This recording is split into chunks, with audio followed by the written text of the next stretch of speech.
ano pa. Ang tawag na dito. Trending to sa ano eh. Trending to sa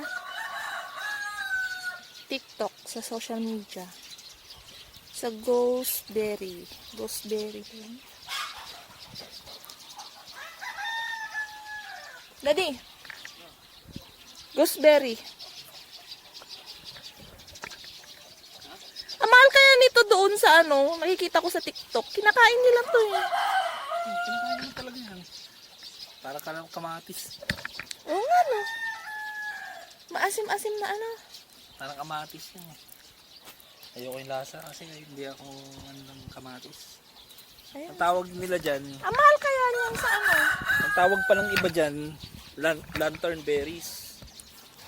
Ayun oh, hinog. Organic. Ito ang kinakain nila. Ayan. Ayan. Tumutubo lang yan. Pag hinog. Hindi- Nakita ko to sa ano. Yung hilog pa niya kulay dilaw.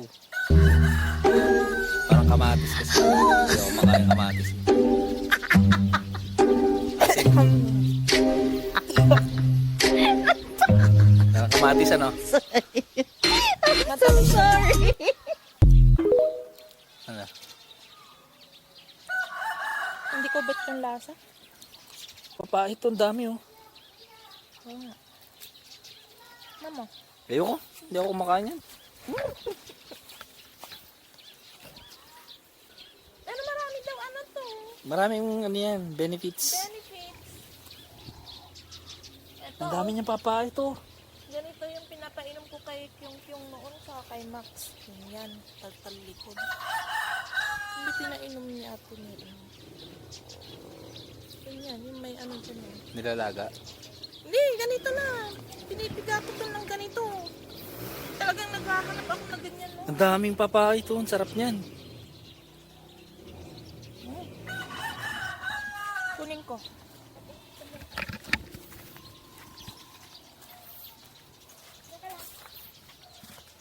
Kunwari kukuha ako ng ulam.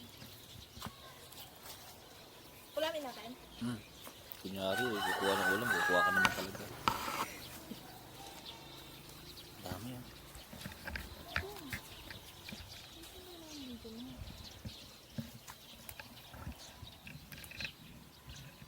Baka na nakaganyan, di ba?